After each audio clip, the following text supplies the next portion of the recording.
Former Teacher of the Year, Phil Beadle, is about to deliver a radical perspective on an age-old problem. He's speaking to a group of heads and teachers at NUT headquarters about the perennial failure of working-class white pupils in Britain's schools. School, as a formal institution of the state, has come over time to represent and embody posh people's ways. Common children will encounter the formal, proper, posh atmosphere of the school as if it were a foreign country.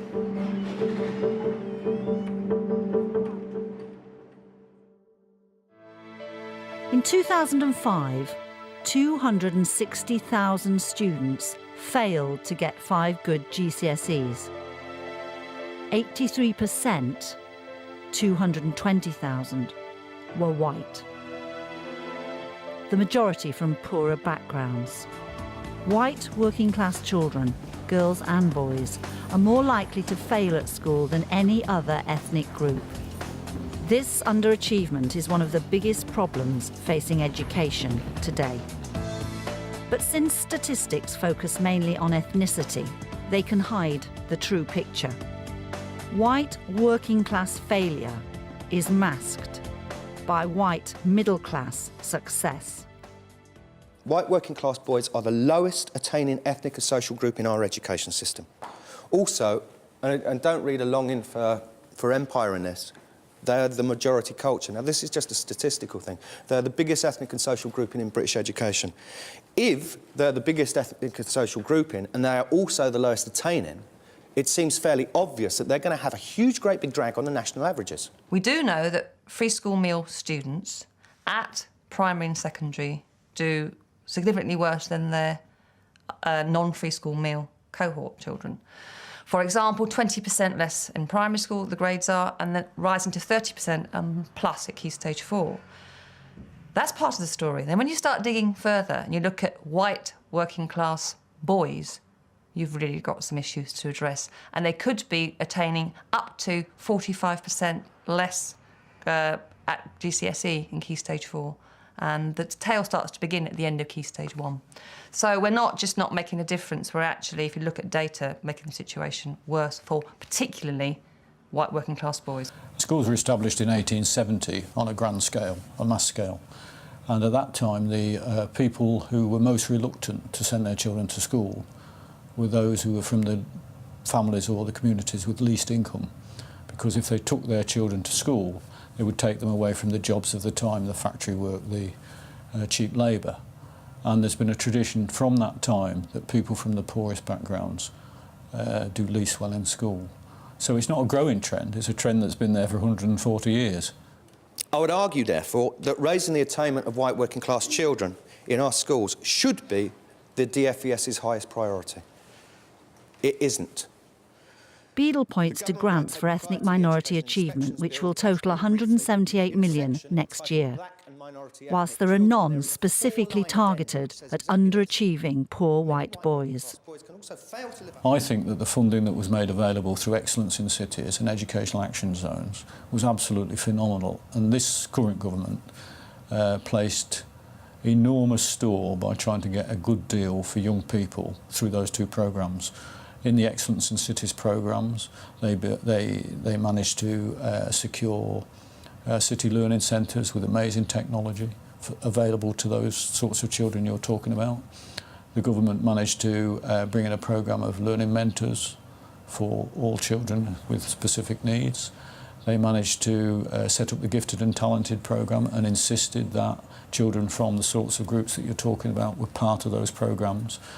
They did an enormous amount to channel funding towards the children that are in the range that you're concerned with. Difficulties in taking this subject on involve being explicit about race, which can be uncomfortable. You cannot have a properly functioning multicultural education system when the needs of one social and ethnic grouping are completely ignored. But I do think, and I know from experience, that saying out loud too greatly that we're not serving the white children in the school, if you've got a large ethnic group, with some colleagues in the profession and some colleagues within government circles and local authority circles, that's a kind of, it's a taboo that shouldn't really be stated. It's appalling.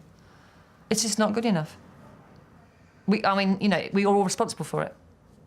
Each one of us in our classrooms and wherever we are responsible, and we have to do something.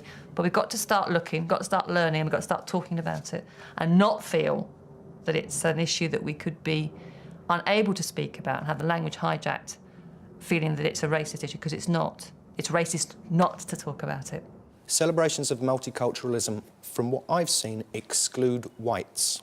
I've sat through whole rafts of assemblies about Nelson Mandela, Rosa Parks and Jesse Owens, where the only white person mentioned all term is Adolf Hitler. And I've watched the white kids squirm with guilt, embarrassment and shame as they're force-fed a daily diet of the doctrine of their own obsolescence. How are they possibly to reverse generations of ambivalence or antipathy towards education if they only rarely see images of themselves in the school environment, and most of these are negative? Black History Month is controversial amongst the white working class. Not in that they don't recognise the black people's right to a celebration of their culture and history, but in the fact that there's no similar event through which they may investigate their own culture and how they came to be here. At the same time, in popular culture, the working class is everywhere, successively demonised in soap operas or reality TV or whatever. And that creates a dangerous sort of mix. On the one hand, policymakers have absolved themselves for responsibility for class demarcations and those sort of issues, whilst on the other hand, they are sort of the working class itself is served up as entertainment whilst being simultaneously demonised. And that is a real rich brew, which creates a sort of self-fulfilling prophecy, it seems to me, in terms of outcomes in schools and culturally a very dangerous sort of mix in terms of people feeling literally disenfranchised and stigmatised and demonised. The value systems of white working class kids and the school system don't match up at all. Something the white working class share with all other social and ethnic groups is pride. They have a value system and a long tradition of proud labour, and yet they're aware that they are seen as being of less worth in the eyes of what they would call posh people. If you imply someone's culture is valueless, then offer them access to another culture which you tell them is of more value, they're going to react against it. You attack someone's culture and you attack them. And this attack will cause a defensive reaction. It's a problem of education anyway that teachers are middle class and they're teaching children that are working class. They don't speak the same language. And so in a way that class is a factor. At school and in life, middle class people tend to behave as if they're doing working class people a favour, educating them, teaching them how to live a proper life, and then wondering why it doesn't work. Well, I think that they can be perceived as being awkward or difficult or disrespectful and unwilling to cooperate, when really it is a language, it is a way of going about things. I mean, you say to a youngster in an inner city school, what on earth do you think you're doing? They're likely to tell you what they thought you were doing, and they'll tell it to you in no uncertain terms. You ask a sort of fairly well brought up middle class child, what on earth do you think they're doing? They'll probably say, sorry, sir. So the kind of rhetorical question is a favourite method of dealing with youngsters amongst teachers, but children from, I guess the working class and some of the ethnic minority backgrounds don't understand the rhetorical question, but teachers go on asking it. Would you do that in your own home?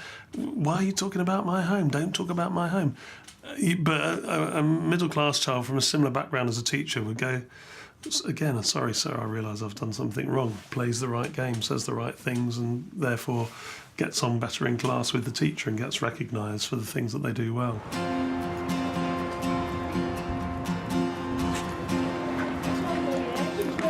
Robert Clack School in Dagenham believes an understanding of class is fundamental to the education of its predominantly white working class intake. It's seen a dramatic improvement. GCSE A to C's up from 16 to 78% over 10 years. How's your coat? Do you like it? Yeah. You like that coat, don't you? Come on, get it sorted. How you doing? Get that coat off. Come on. You know that, all right? Okay. Yeah. Can you get that coat Its off, Liverpudlian please? head teacher is fiercely proud of his roots and actively encourages his pupils to be proud of theirs. Because I come from a working class background and from a challenging background, it's easy for me, it's natural for me to connect with people because I can talk about difficult circumstances, and it's not a script, it's not an act, it's me, it's my life. Certainly in the early days of my headship, when there was a furore about me introducing discipline into the school and a code of behaviour and everybody was screaming and ranting and raving, many of those difficult conversations were spent with me listening and then with me connecting through my own background and beliefs. Do you think a strong middle-class head could do what he's done? I think it'd be much more difficult because I think you have to understand the community, you have to understand the nature of class segmentation in this country and the way that a lid is put on aspiration, a lid is put on the assumptions about what you can achieve. Shall we have a look at this lesson? Let's say tomorrow's lesson we're going to look in great detail, okay, at the alveoli. Mr. Smith, of course, is a Robert Clark pupil, and he was in year 9 when I became head. And it's a very, very proud time for me to see so many of these young people who were part of our re-emergence come back as teachers. He's got a first-class degree in science. He went to Imperial. He's come back. The children are connecting with him. And in his second year of teaching, he's already emerging as a great talent. After that, we're going to look. Many of our minority ethnic groups, not all, as time goes on and they work through the system, they begin to improve. And when we talk about social mobility, we've got more families from minority ethnic groups who will become upwardly mobile. It's not true of white working class, and that's another issue. At Robert Clack, social mobility is alive and well. 10 former students are now back teaching. We are examples of people who have been brought up in Dagenham, came to this school and have been successful. We're not trying to change or hide where we come from. We're proud to come from Dagenham, we're proud to work in Dagenham, and that's important to our young people because lots of them perhaps don't believe truly that they can go on to be successful. I think that's changing over time. I used to work at Sainsbury's while I was in the sixth form at this school and while I was at university studying for my economics degree. I could have continued working in Sainsbury's as a career. You've got to prove to our young people that you're working with them, you're not against them, you're not trying to catch them out, you are genuinely in it because you want those young people to be successful. Do shelf fillers get promotion prospects? I thought they probably have got promotion prospects. Where I used to work, in the bakery, I was like the equivalent of a shelf filler, but I had someone who supervised me. You have to work hard and a long time, true. Just to get promoted. So what would you say then? That there might be promotion prospects, but very unlikely, and it takes a long time. Well, it's not unlikely, but it takes a long time. 1, 2, 3, 4, 5, 6, 7, 8. When I've said I've come from Robert Clark, they're saying, why do you come back to the school? I do talk about, if it wasn't for this school with the good teachers driving me through, then I probably wouldn't be here. And I want to come back and do the same. So don't add any more moves in unless they're developing those 4. I think they pick up on your accent as well, because we speak quite similar to the pupils themselves. And they see that we're not trying to change. We're not ashamed of coming from Dagenham. We're not ashamed of coming back and working here. And we're not trying to change ourselves. No. Yeah. And sort of give them a push that they can see that they can achieve just as much as us if they put their mind to it. The 1902 Education Act ruled out use of local dialects. You know, this is a huge, great big area worthy of years and years and years of study. There was a report commissioned, and this is me being London-centric, which said kids from Derbyshire, Lincolnshire or Yorkshire, they lose something when they're forced to leave their dialects at home. But, and this is a direct quote from the report, there is no London dialect of reputable antecedent and origin which is a heritage for him to surrender in school. The Cockney mode of speech with its unpleasant twang is a modern corruption with legitimate credentials and is unworthy of being the speech of any person in the capital city of the empire. There are no working class voices reading the news. Done something about the ethnicity. There are black faces, there are Asian faces, all of whom speak in crystal received pronunciation. Hugh Edwards, which everyone, the BBC points to, yeah, we got Hugh Edwards. Hugh Edwards is Welsh. Being Welsh doesn't automatically mean that you're working class. The working class parent does know that education is important, but they don't know how to involve themselves in it. They don't have the confidence to challenge appropriately when kids are under-attaining. I met 300, 400 parents in very difficult situations where I short-term excluded their child. I had to promise, that's the key with white working class people. That's different.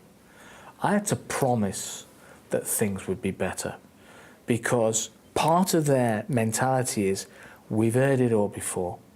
We've had people coming into our neck of the woods before, telling us this, telling us that, and where's it got us? Where's it got us?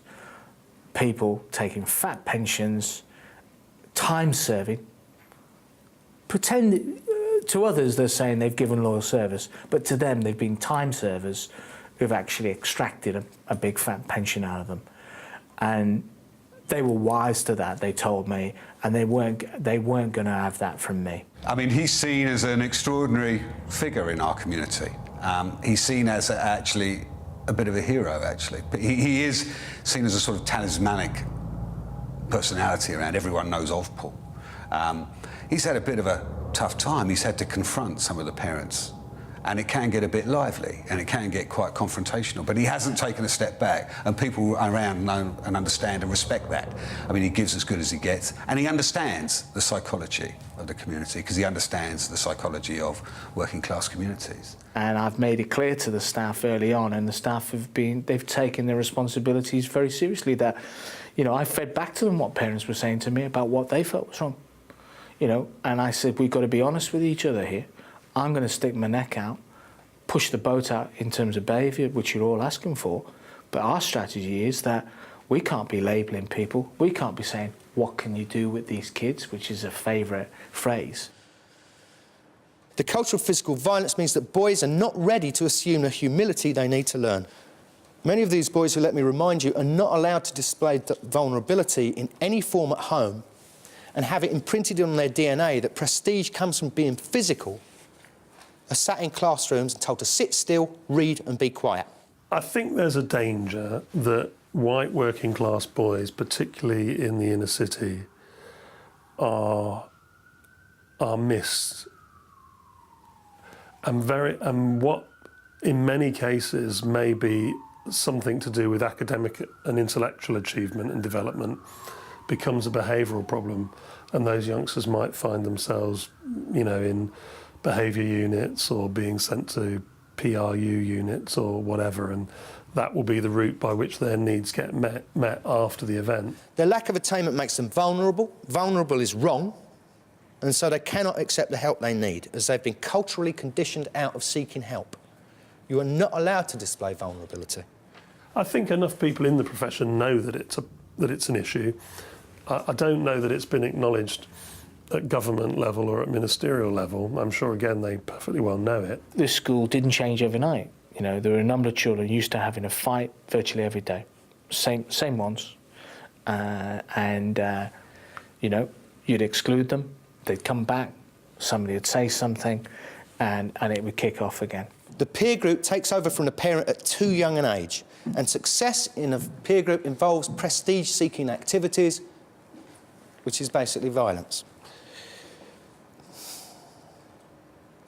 To attain this prestige, you must become fluent in some kind of physical violent behaviour, and this prestige within your peer group will inevitably destroy your educational chances. One of the key areas for violent behaviour is lunchtime, because tensions that might have built up the night before are starting to brew into the morning, but are being contained because the teachers are teaching good lessons. But what we can do is make it very difficult to have that type of behaviour. And who are the best people at conflict resolution? Your teachers who you've got relationships with. To ensure a high staff visibility at break times, Paul pays teachers £10 each for doing a lunch duty.